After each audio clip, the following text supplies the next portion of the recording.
Gentlemen, if we could, I'd like to revisit our top story of the day. The Philadelphia 76ers, they announced that superstar center Joel Embiid participated in this morning's shoot-around. That was after clearing NBA's concussion protocols, and he's been upgraded from out this morning to doubtful on their injury report for Game 3 against Miami.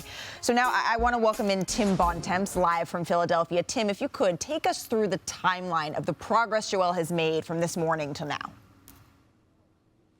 So, yeah, this morning, Malika, we woke up with Joel Embiid still out for tonight's game with this facial fracture and the concussion he suffered when he got hit in the face by a Pascal Siakam elbow in Game 6 of Philadelphia's first-round series with the Raptors last week. However, as the day went on, early this morning, he was cleared through the NBA's concussion protocol and participated in the team's morning shoot-around that started around 10 a.m. Then, at 12:30, he was upgraded to doubtful on the league's latest injury report, where he remains, as of 3:30, doubtful for tonight's game. However, the Sixers have made it clear that that could change throughout the day.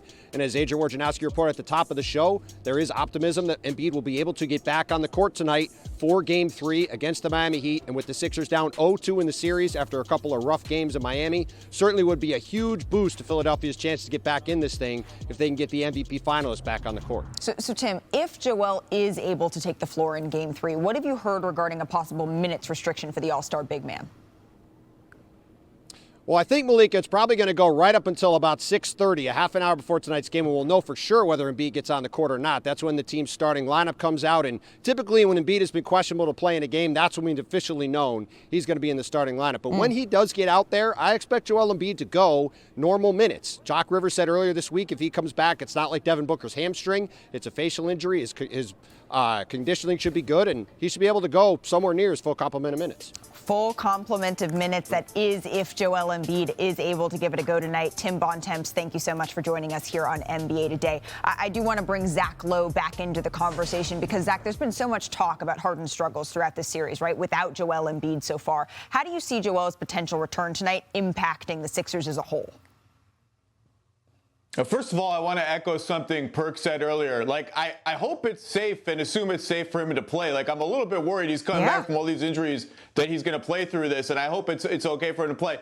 But, yeah, I mean, I like this matchup for Philly with Embiid. Obviously, now they're in a very deep hole. But for all the talk about Harden doesn't look like he's got his burst, Harden's struggling, when the two of them are on the floor together, Philly has been dynamite, and particularly the Harden-Embiid pick and roll has been unstoppable. It's basically been the most efficient play in the entire NBA since the Harden trade. And, yeah, he doesn't have the same burst. He's not the same scorer. But Joel Embiid with the creative passer, there you see the numbers. The self-explanatory. You give Joel Embiid the ball in space from the foul line and in, he doesn't have to dunk like Clint Capella or an alley-oop guy. He's got a soft touch, he's got a jumper, he's got a one dribble, and he's at the basket. He's so good that a ball handler like Harden who can hand him off an advantage in open space, it's easy money. And the two of them, for all the noise, have been absolutely dominant together, which is why I kind of liked this matchup for them. But now it's just the most basic reality of this series is Miami's halfway there and Philly's starting from scratch. It's a big uphill battle,